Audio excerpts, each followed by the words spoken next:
ti por invitar y esto, pues parte de lo que les voy a mostrar, porque Isabel me invitó para hablar un poco del Permo-Triásico. El Permo-Triásico porque tuve la oportunidad de trabajar un poco con rocas de la cordillera central que tienen afinidad con el Permo-Triásico. El Permo-Triásico es muy importante. Ya no estoy trabajando tanto con el Permo-Triásico en términos del basamento. El basamento Permo-Triásico, que es una fenomenología muy compleja y muy interesante. Pero siempre es relevante porque cuando uno habla de Permo-Triásico en Colombia, particularmente en la cordillera central, está hablando de, yo diría que un elemento marcador muy importante de la geología del país. Es como un punto de quiebre muy importante. Es como porque genera un fingerprint de la geología nuestra. Fingerprint es como una huella digital, una firma, una impronta digital, una impronta dentro de la geología colombiana. El Permo-Triásico es extremadamente importante por esa razón. Y la discusión es muy relevante porque se ha disparado en nuestro conocimiento geológico en los últimos años, se ha disparado el conocimiento geológico, particularmente geocronológico. La discusión parte de problemas geocronológicos. ¿Cuál es el basamento realmente en Colombia? ¿Cuál es el basamento particularmente de la cordillera central? ¿Cuál es el basamento de la cordillera oriental? ¿Cuál es el basamento de la cordillera occidental? Y de ahí surgen un montón de hipótesis, teorías,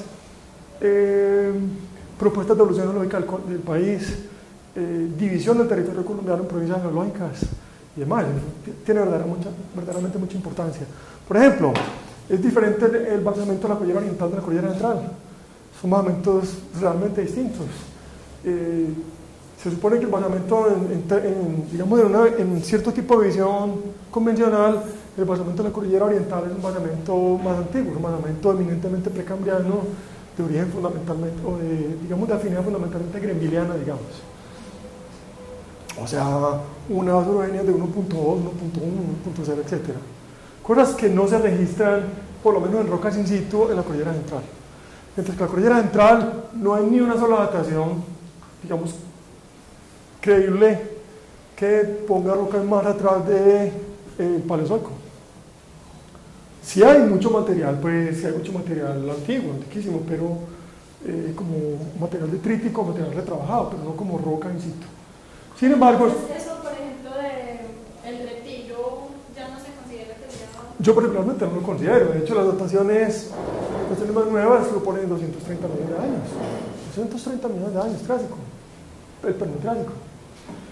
Lo que pasa es que la idea del retiro como precámbrico viene de una concepción antigua. La concepción antigua de que las rocas de alto grado, eso seguramente no les ha permeado a ustedes, afortunadamente no les ha permeado, pero las concepciones de la geología más antigua, años 60, años 70 probablemente, hacían una correlación directa entre el grado de metamorfismo y la edad, por impresionante que parezca. Es decir, las rocas de muy alto grado, antiguas precámbricas. Pero usted ve unas mimatitas o unas rocas metálicas de alto grado, ¿qué es precámbrico? De ahí da la concepción de que esas mimatitas y estas rocas de aquí de la cordillera central son precámbricas. No hay ninguna otra argumentación, simplemente que son rocas de alto grado y por tanto precámbricas. Lo que naturalmente... Sobre todo porque los métodos de la época, en la época que Jorge, digamos, tuvo unas campañas de datación importantes, utilizaba métodos que no tienen tanta capacidad. Por ejemplo, potasio-argón. No hay ni siquiera argón-argón. Pero ni siquiera argón-argón hubiera sido capaz de ver el precámbrico. O rubio-estroncio. Y todos ya sabemos las dificultades que tiene rubio-estroncio como realmente herramienta de datación geocronológica. Hoy en día, herramientas tan sofisticadas como uranio y plomo de zircones, por ejemplo, en CHRIMP o con la ablación láser, es evidente que son técnicas al momento insuperables en términos de su interpretación geocronológica de las edades que esto reporta. Y las edades geocronológicas de uranio, plomo y zircones, que son las edades, digamos, más robustas, por ejemplo, son 230 o máximo 150 millones de años.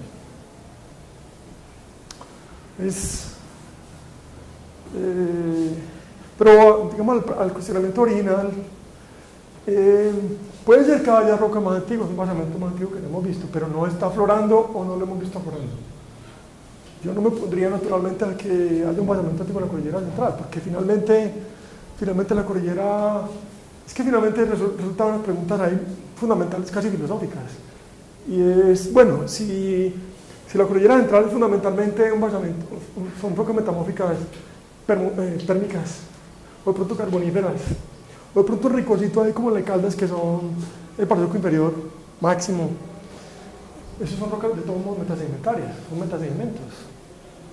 Eso no es un basamento real, son rocas metasedimentarias, es decir, fueron rocas sedimentarias metamorfizadas en el Pérmico y ahora son un basamento regional, pero originalmente era una roca sedimentaria. Una roca sedimentaria, ¿cómo van a ser un basamento?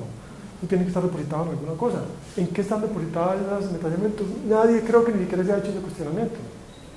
¿En dónde se reposan las rocas, los protolitos sedimentarios de la cordillera central, de Cajamarca? ¿En qué reposan? No sé. ¿En dónde reposa eso? ¿Alguien tiene alguna idea? ¿Será que reposan encima de los macizos cristalinos gremilianos? De alguna manera. ¿O algún tipo de estructura gigantesca intracortical? No sé, la geofísica tendrá seguramente mucho que decir al respecto. Al momento lo único que podemos decir es que no hay afloramientos de rocas precámbricas en la cordillera central. Pero eso nos lleva a un segundo problema, y es qué significa las rocas permianas de la cordillera central. ¿Qué significa el metamorfismo pérmico de la cordillera central? Sabiendo que el metamorfismo es desarrollado en metarenitas y en metapelitas, es decir, en rocas sedimentarias. ¿Qué diablos significan entonces esas rocas sedimentarias? ¿Será un prima de acreción gigantesco? ¿Será un prima acrecional? ¿Pero el prima acrecional está depositado en qué? Es una especie de transición entre un verdadero margen continental antiguo, definido por la cordillera oriental, y toda una dinámica acrecional al occidente, cogiendo en el occidente no al occidente de la falla romeral, sino al occidente palestino, por ejemplo. Preguntas yo que ni ya están planteadas. Restrepo lo único que hizo con Toussaint fue decir que esos basamentos eran distintos. A ese momento está bien, todavía podemos pensar que son distintos, y entonces los bautizó con los terrenos. El terreno Tajamí, el terreno Chicha, y el terreno Lima, y el terreno Mandaquí, y el terreno... Ahora hay más terrenos, ahora el terreno Romeral, el terreno de Osvaldo, un terreno adicional que es el terreno Pancenú, en fin, un montón de cosas. El doctor Cediela ha tenido también tiene una nomenclatura también, en fin, y todo basado fundamentalmente en la historia geológica de los basamentos. Pero si ni siquiera entendemos la historia general de los basamentos, si ni siquiera entendemos realmente con el basamento, ¿cómo diablos nos atrevemos a llamar eso un terreno limitado? Yo no me atrevería a llamar esos terrenos. Tal vez algunos podrían considerarse unos límites fundamentales. Por ejemplo, es evidente que entre la cordillera oriental, eventualmente la cordillera central y la cordillera occidental, hay unas diferencias de basamento importantes. Evidentemente, a pesar de que la cordillera occidental no se puede considerar tan autóctona como tradicionalmente se estaba considerando, o por lo menos se pone en televisión en cuestionamiento todas las ideas. En el Congreso tuvo la oportunidad de una pequeña discusión con Agustín, esos modelos que... ¿Ustedes estuvieron en el Congreso? Sí, sí, sí. Fue por eso que nos vimos, fue por eso que me recuerdo tal vez el Congreso. Porque Agustín, y no es una idea original de Agustín tal vez, o de ellos, pero la ha refinado bastante, es una idea bastante interesante, pero un poquito difícil de entender, es el fenómeno de la doble subducción. ¿Recuerdan ese fenómeno de la doble subducción? Para explicar por un lado el batolito antioqueño y el batolito de Sabana Larga versus el batolito de Santa Fe por el otro lado. Entonces la única manera geométrica que encuentran es una doble subducción. Eso lo que pone son bloques, los bloques donde efectivamente se está emplazando el batolito de Sabana Larga alejado de la margen continental, pues, porque es una doble subducción y necesita por lo menos un buen espacio para subducir, que la subducción no se puede dar en 10 metros. La subducción necesita todos unos parámetros reológicos y geofísicos bastante complejos para que suceda. Las fuerzas que motoras de la subducción son fundamentalmente el peso de la placa, es decir, su edad, su cantidad de enfriamiento, para que sean suficientemente pesadas para generar una contraste de densidad que las jale y pueda generar y desencadenar el motor de la subducción. Pero si son placas jóvenes, cretácicas, todavía relativamente calientes, y el espacio es muy pequeño, ¿en qué momento van a desarrollarse las fuerzas motoras para las subducciones? Es un cuestionamiento que debe responderse de la geofísica probablemente, y a algunos geofísicos les parece que ese modelo no funciona bien por razones de esa naturaleza, porque todavía no está suficientemente consolidado, engrosado, porque no tiene edad suficiente, es una placa de 80 millones de años muy joven, para subducir, por ejemplo. Otro cuestionamiento es que, pero estamos hablando de un montón de cosas menos de Permo-Triásico, pero otra cosa, otro cuestionamiento importante es allá se pronto en calor el Permo-Triásico, ya encontré el camino, y es que estos bloques que se consideran exóticos, sí son exóticos, realmente sí están tan lejos, y es porque, no sé, pero ¿están lejos o no? ¿Cómo hago para saber? Se supone que si estos son terrenos oceánicos por allá alejados de las mares continentales, no deberían tener ninguna influencia de la mar continental, y sin embargo están llenos de circones permotriásicos. Ahí la conexión. Están llenos de circones permotriásicos, llenos, pero llenos. La secuencia del penderisco está repleta de circones permotriásicos. Ni siquiera solamente permotriásicos, está repleta de circones de 230, 250, 280, de 300, de 650, de 900, de 1000, de 1200, de 2000, de 2500. Es decir, están recibiendo aportes de todo el Oriente. De todo el Oriente. ¿Cómo puede estar una cuenca recibiendo material estando por aquí exótico lejos? ¿Cómo puede? En el Congreso de la Planta Agustina, sí, pero bueno, hay que explicar. Yo que soy un poquito más geofísica, no me da, y lo he hablado con ellos, no me da para explicar con la doble solución. Tendríamos como señales geofísicas de eso y no las hay cuando revisan la geografía, la gravimetría, la sísmica profunda, la rotación. Esa discusión hay que darla de la geofísica ya. Sí, con Gaspar tenemos un plan. Fantástico. De una investigación. Fantástico. Pues ojalá salga la verdad. Pues ojalá salga la verdad científica, flote, ¿cierto? Pero en principio hay que explicar varias cosas, hay que explicar problemas geofísicos de la naturaleza que tú estás presentando, pero también problemas geológicos, es decir, entonces, ¿cómo hace para recibir aportes de la cordillera? Y es ahí donde es importante el Permo-Triásico, porque si algo, y es aquí donde es importante el Permo-Triásico, porque si algo tiene Permo-Triásico en Colombia, si usted coge una muestra, y la verdad es que en todas partes del país hay Permo-Triásico, pero si usted coge una muestra de cualquier sedimento y tiene señal permotriásica, tiene un circoncito permotriásico, ese circon viene sí o sí de la cordillera central, porque es el orógeno fundamental de generación de material permotriásico. Por eso es tan importante el permotriásico. Por eso es que, por ejemplo, Romeral, que en la visión de Restrepo, cuando digo Restrepo, digo Regular Restrepo, es un terreno aparte, que es el terreno Romeral tal vez. Esa es una nomenclatura de Restrepo o de Yediel. Pero bueno, esos diferentes autores tienen nomenclatura para esos terrenos. Terreno exótico también. Es un terreno exótico también. Y si es un terreno exótico, Romeral, es con una Romeral, ¿no? Es una Romeral. Pues seguro que la conocen, es una pregunta medio... Todo el mundo conoce Romeral. ¿Sí o no?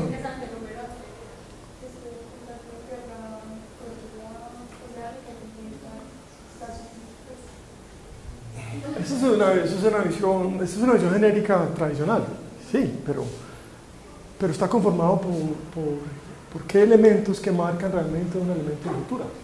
¿Quiénes son los que marcan el elemento de sutura y por qué es una sutura y qué naturaleza y qué geometría tiene? Son preguntas que, por ejemplo, si eso es una sutura, entonces es simplemente un sistema de fallas que separa un bloque eminentemente continental, un bloque completamente oceánico, y aquí hay tres rayas que son tres sistemas de fallamiento de rumbo importantes, casi que verticales. Eso es lo que uno pintaría de Romeral. O sea, le piden que pinte Romeral, uno pinta aquí la cordillera central, se baja aquí al Cauca, y aquí viene y se sube a la cordillera occidental aquí más alta, y dice, esto es basamiento eminentemente continental, un basamiento eminentemente volcánico de origen, placa, afinidad de placa caribe, lo que sea. Y aquí hay unas rayas que son la sutura. Nada más alejado de la realidad. Nada más alejado de la realidad. Esto aquí es una zona mucho más compleja que tiene elementos de aquí de la, digamos, de la propia cordillera central y también incluye elementos de allí. Por ejemplo, Hay cuerpos diuríticos, como la ahorita de Pueblito, por ejemplo, y parte de los metamórficos que se conocen realmente como arquea son pérmicos, o por lo menos prepérmicos, con una fuertísima afinidad de la cordillera central, es decir, pedazos desprendidos de la cordillera central, metidos ahí, cizallados, invertidos por el sistema de cizallamiento, que no es vertical, que el sistema principal de formación de Román no es para nada vertical, es más bien un sistema de trozos de cabalgamientos, un montón de lajas de cabalgamientos fundamentalmente, cortadas por un sistema vertical pero más joven, y yo diría que hasta de menos importancia. De lascas sacadas de los bloques de la cordillera central y después cizalladas, mezcladas. Si son pedacitos y bloques de aquí de la cordillera central, ¿puede considerarse un terreno exótico? Evidentemente no, sin duda no. ¿Y cuáles son los bloques que tienen características de cordillera central? Casi todos. Ahorita el Gauro de Pueblito, las rocas ultramáficas, el propio Quebrada Grande, la propia formación Quebrada Grande. Parte importante de los esquistos del río Cauca, incluyen los esquistos de Zabaleta, esquistos del río Cauca, un montón que están cartografiados simplemente como complejo arquea. El complejo arquea es más complejo, pues, es realmente complejo, porque está formado por litodemas de diferentes edades y naturaleza, pero pues, esa es otra discusión pues, bastante interesante también. Lo que les quiero decir con eso es que el permotrásico es muy importante porque es una señal muy fuerte, característica de la cordillera central, sea lo que signifique. El permotrásico ya se conocía desde los trabajos de los 70, en fin, porque es una señal tan fuerte que casi que por cualquier método cronológico en los 70, por impreciso que sea, seguramente alguno iba a dar una señal permotrásica. El permotrásico es tan importante. Pero se consideraba apenas como un reseteamiento termal secundario de una roca más antigua, de unas rocas térmicas. El permotrásico sí se conocía, sí estaba referenciado, pero no como una cosa importante. Lo que yo creo es que el permotrásico es mucho más importante que lo que pensaba, que es realmente el evento metamórfico más importante y más relevante de la cordillera central colombiana. De hecho, el evento formador de roca, como la roca metamórfica, los famosos necios intrusivos pues, de ahí de la cordillera y demás que algunas de las rocas que les voy a mostrar aquí. Bueno, vamos a mostrarles algunas de las diapositivas. Esta es una caricatura de la zona de Medellín, este es un mapa geológico pues, regional, ilustrando básicamente rocas de la cordillera central, rocas de la cordillera occidental, toda la zona de Romeral que estamos hablando, en fin, que es realmente un cinturón, es como una fuerza tectónica en general. Y el rojo es el que es más interesante para esta charla, toda esta zona roja de aquí, que es, en términos generales, el basamento de la cordillera central. Haciendo la salvedad de qué significa que sea el basamento. Es una pregunta que... Bueno, esto un poquito empleado acá, un poquito en caricatura, un dibujo.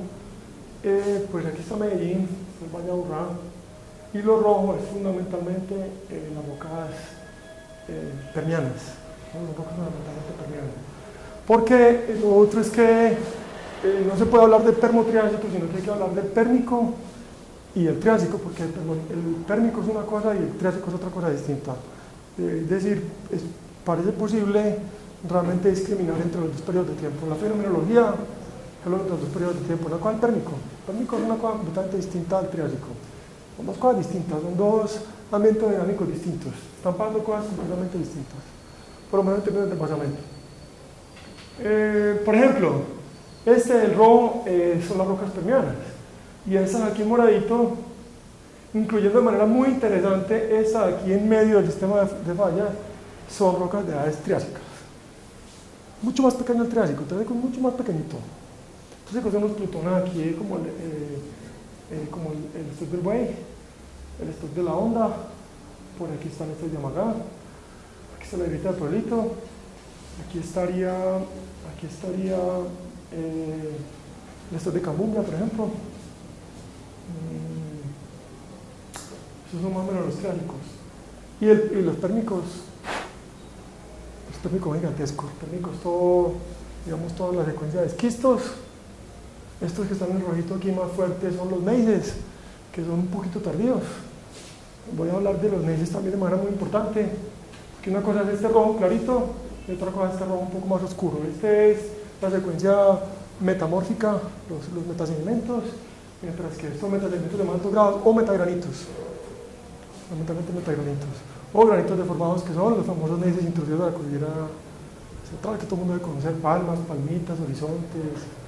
En el flanco, en el eje de la cordillera, en el de Río Verde, en Naranjales, en el de Samaná, un poco más al sur, en el de Manizales. Esos son, digamos, pérmicos tardíos. Entonces uno podría diferenciar inclusive unos pérmicos medios o tempranos, un permiano tardío y un triásico. Todo encadenado, pero con fenomenología distinta, por lo menos con ambiente tectónico distinto. Eso es lo que voy a intentar mostrarles en la presentación. Bueno.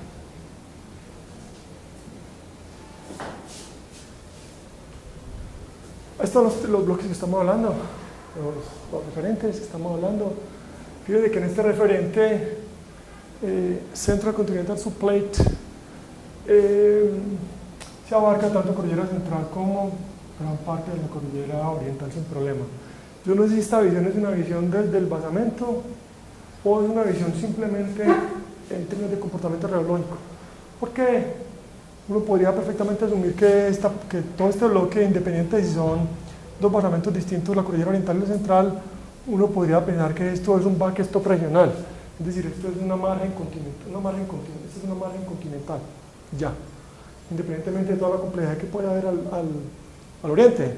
Esto puede ser simplemente la margen continental, lo que se conoce en tectónica como el backstop, o simplemente la zona que acepta toda la deformación occidental, sea por una fenomenología de subducción, o sea por acreción, o sea por colisiones, o lo que sea. Es decir, esto es como el límite, como la pared rígida de la casa, la pared rígida. Pared rígida, con eso no significa que no se deforme, pero funciona como el backstop, la margen continental, como un referente de todo lo que sucede en los bloques occidentales, donde se incluye Romeral, que yo creo que no hay ningún bloque independiente, sino simplemente bloques arrancados de aquí y cizallados. Y estos bloques occidentales incluyendo pues todos estos bloques gigantescos que incluyen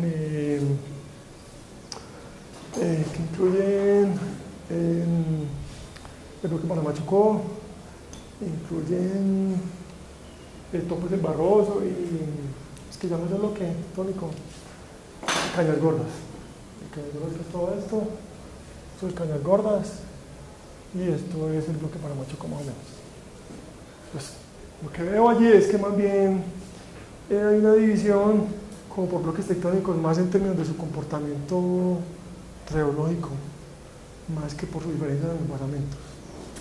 Es decir, porque este basamento y este son cosas distintas y estas dos cosas también son cosas distintas en términos de su origen. Pero bueno, vamos a hablar un poco más de cordillera. Esto es probablemente un ambiente dinámico simplificado en el Pérmico.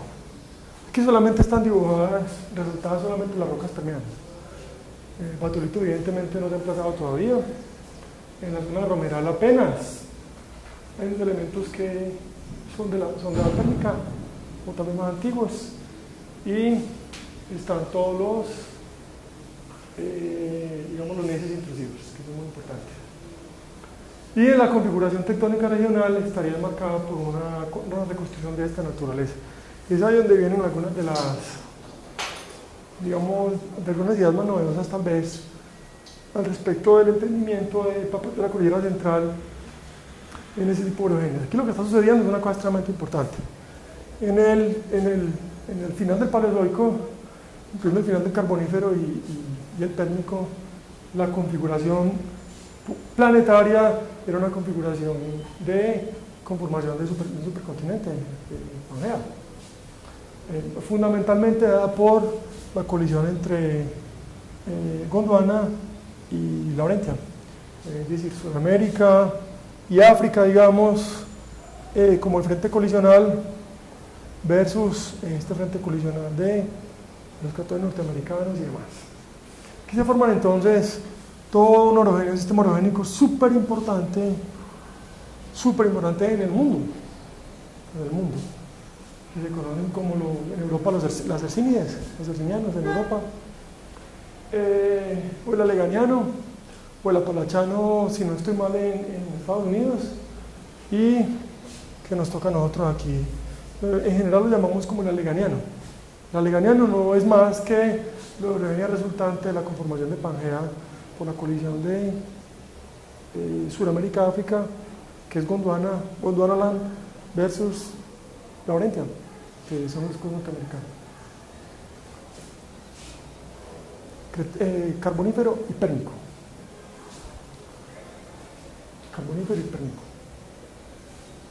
Estaba la cordillera central. La cordillera central tiene metamorfismo permeable y particularmente granitogénesis tipo S, si ya hablamos de eso un poco, en el pérmico. ¿En qué posición podría estar en esa configuración tectónica regional? Varias posibilidades.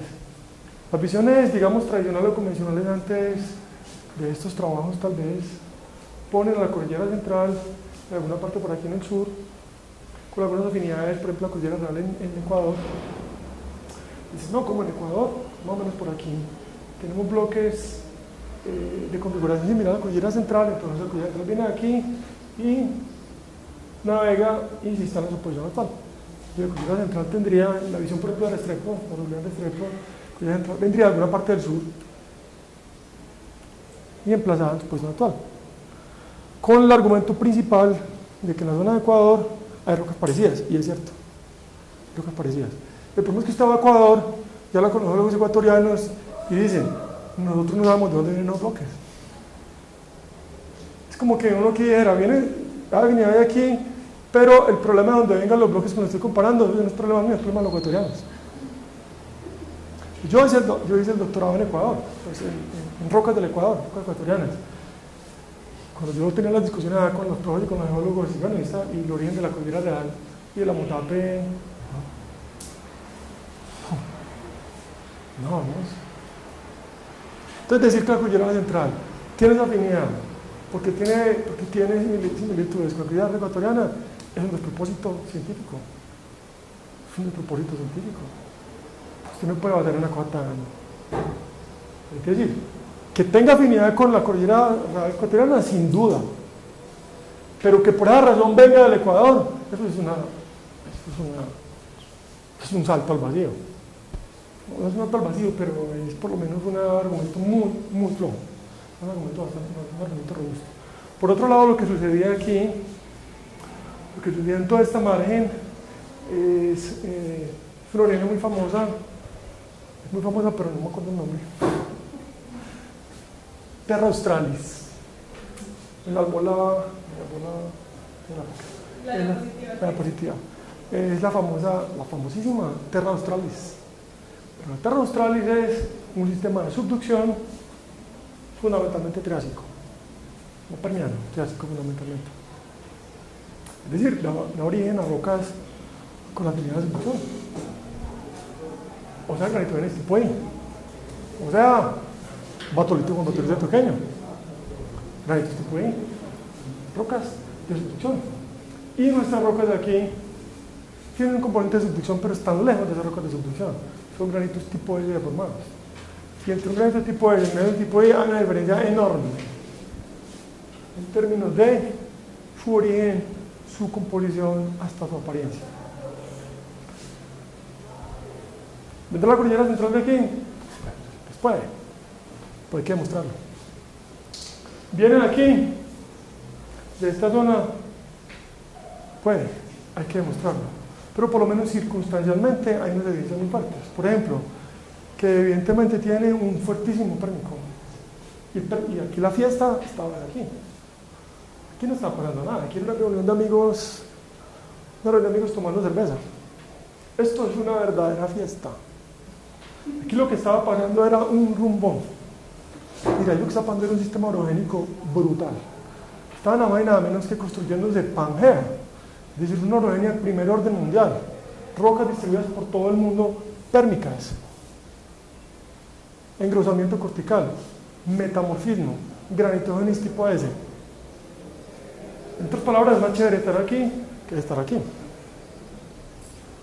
cordillera central tiene granitogenesis tipo S. Estos granitos deformados, intensamente deformados, que tienen más o menos 250 a 160 millones de años, son granitos tipo S deformados. Tienen todo, enseguida les voy a mostrar las gráficas. Tienen todos los indicadores S, mineralogía, ni siquiera mineralogía alumínica, mineralogía fuertemente alumínica. Razones de estroncio altísimas. Epsilon de neodimio super negativas. Es decir, granitos generados por fusión de material cortical. Y para fundir granitos corticales se necesita que la corteza esté engrosada. Y para engrosar la corteza necesita un sistema colisional como el que sucede aquí. Adicionalmente, en toda esta región donde la fiesta está sucediendo, tenemos el sur de la Florida, por ejemplo, que es un bloque en México, permotriásicos, igualíticos, con la misma edad, con la misma apariencia. Es decir, esto está regado de elementos permotriásicos como los de la cordillera central. Ahora sí hagamos una apuesta. ¿Será que la cordillera central está por aquí o está por aquí? Las dos alternativas son viables. Pero ¿qué alternativa está configurando una robustez mayor de datos, de información y de elementos circunstanciales que la pueden poner más en la parte norte? Juzguen ustedes. Pero por lo menos es una hipótesis bastante razonable. Y es la hipótesis central de mi trabajo doctoral, que la roca de la cordillera central tiene más una afinidad con el norte que con el sur. No hay ninguna razón, o las razones no son tan fuertes de pensar que la cordillera central viene en el sur. No hay realmente ninguna razón importante. No hay. No es que las razones para ponerla aquí sean absolutamente conclusivas, pero circunstancialmente funciona muy bien. Voy a mostrar algunos diagramas.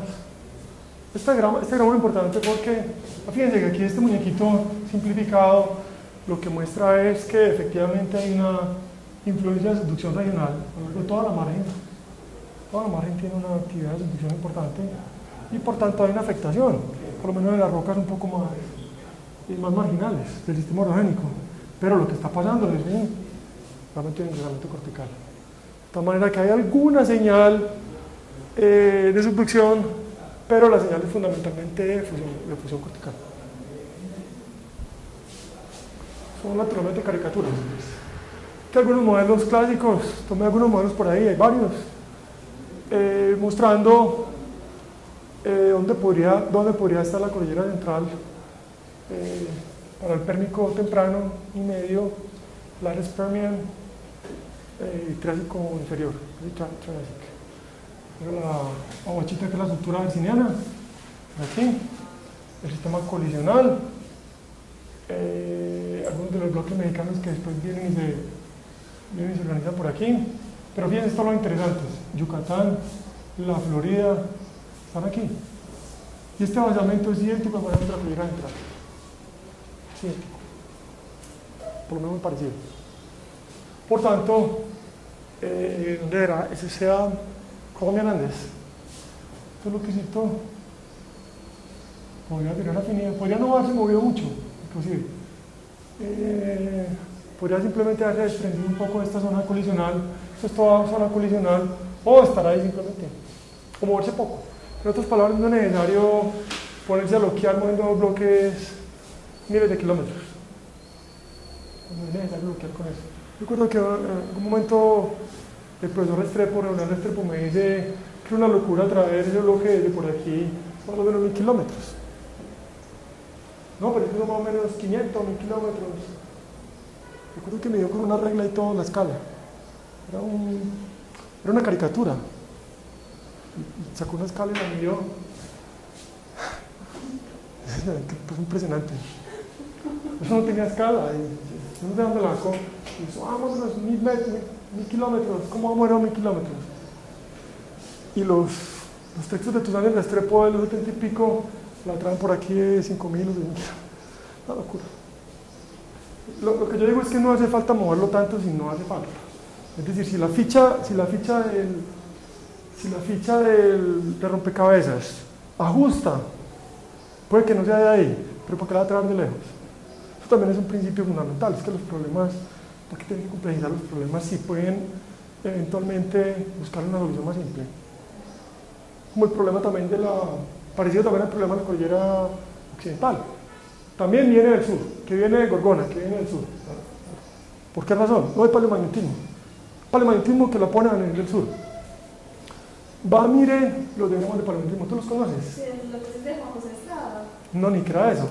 Los trabajos de Santiago, estudiante Agustín. Pone la elipse de probabilidad, sin mentir. Es así de grande. Esta es la margen. La elipse es así. Es decir, pueden ir de aquí o pueden ir de acá. Yo le pregunté a Santiago en la presentación, Santiago, si esa es la elipse, ¿usted por qué escoge la parte sur de la elipse y no la parte norte de la elipse? ¿O la parte del centro de la elipse? ¿Por qué razón? No hay ninguna razón.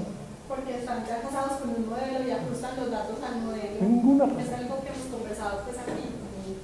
No hay ninguna razón. De hecho, una presentación de Spikes en el Congreso en Bucaramanga, ¿no sé si tú estuviste? Spikes estaba presentando aquí toda la evolución y terminó la presentación y no puso nada más por ninguna parte.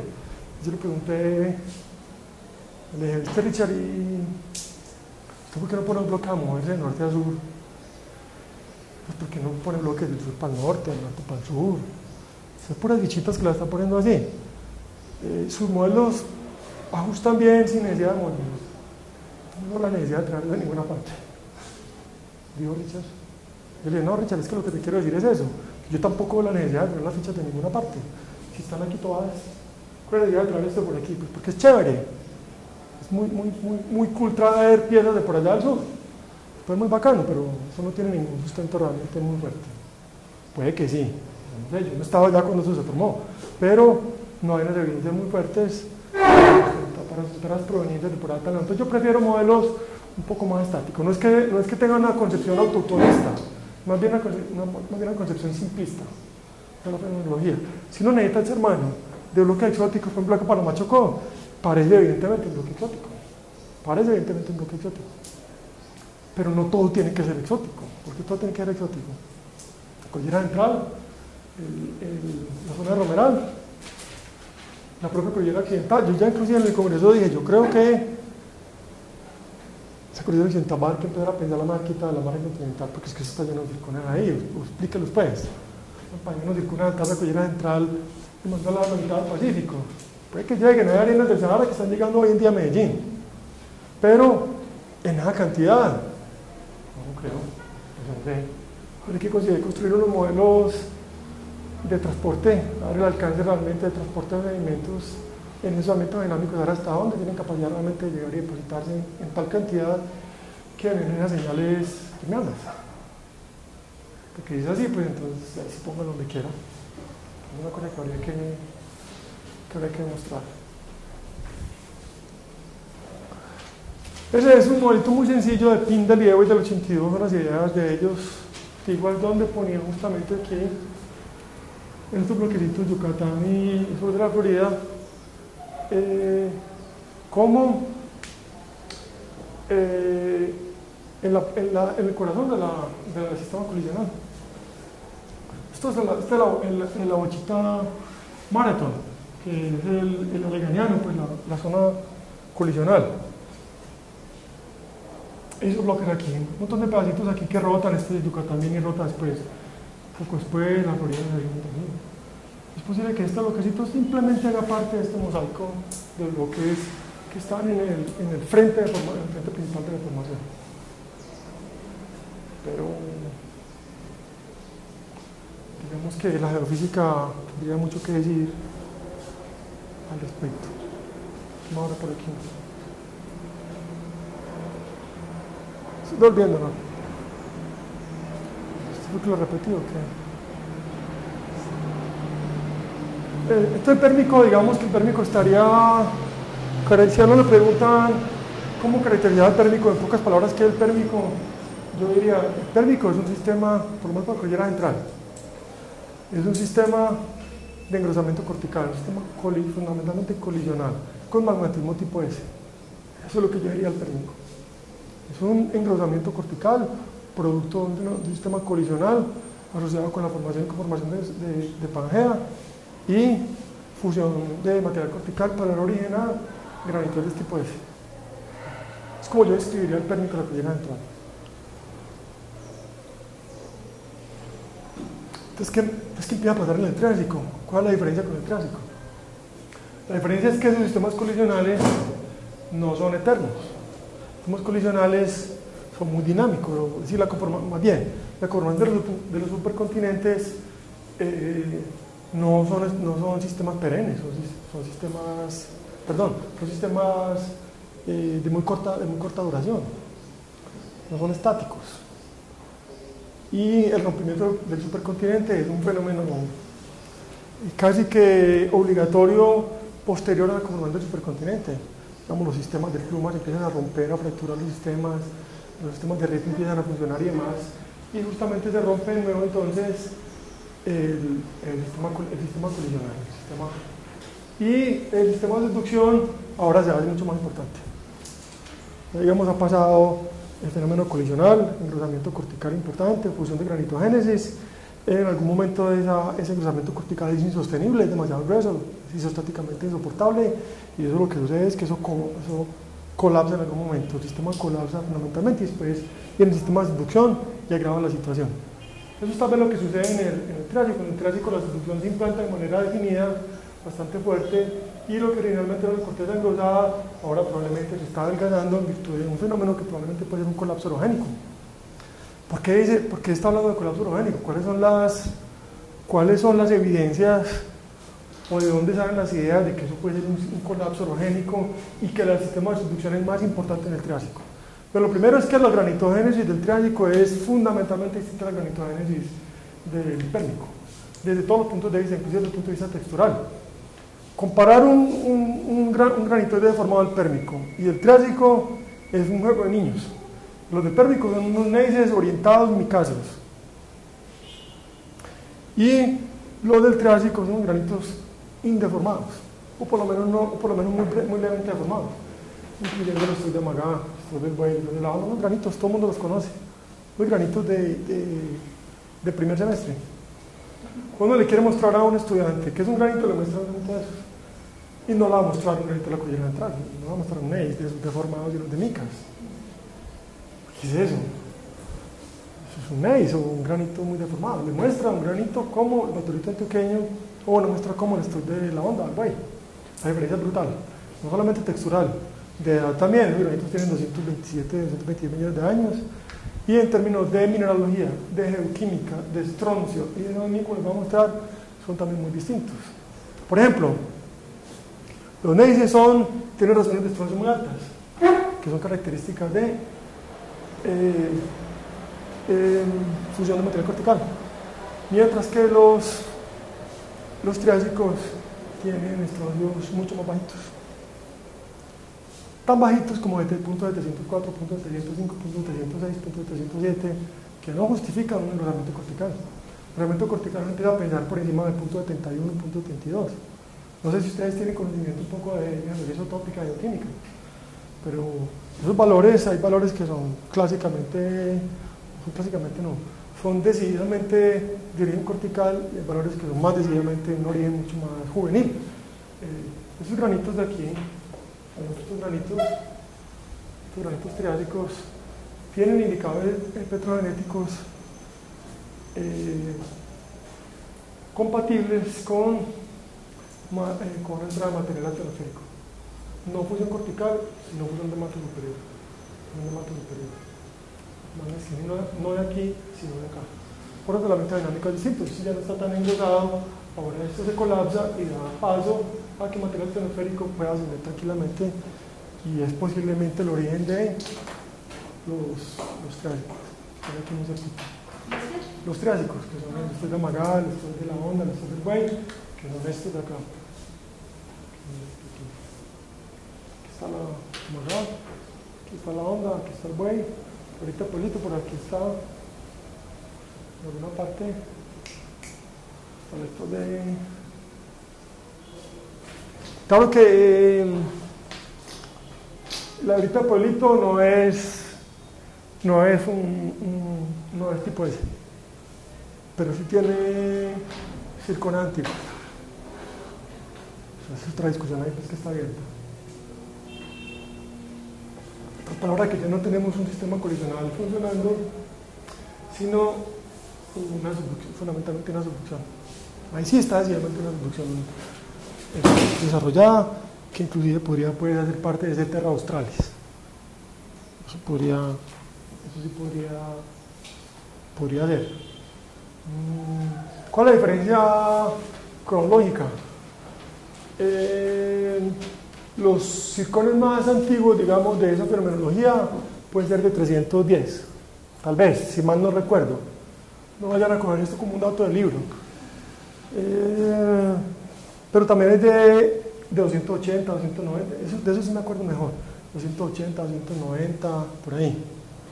Y los granitoides más jóvenes, los deformados, los necios deformados, 250, 260, más jóvenes. Es como si fuera realmente fusión parcial de material. Por lo menos cronológicamente. Y ya les muestro las curvas de evolución de neodimio que sugieren que hay una relación genética. Y los triásicos sí son de 225, 230, máximo 230 y algo, es decir, unos 15, 20 millones de años después. Ese es más o menos el lapso de tiempo. Pero el pérmico y el triásico son cosas distintas, son cosas decididamente diferentes en el ambiente dinámico.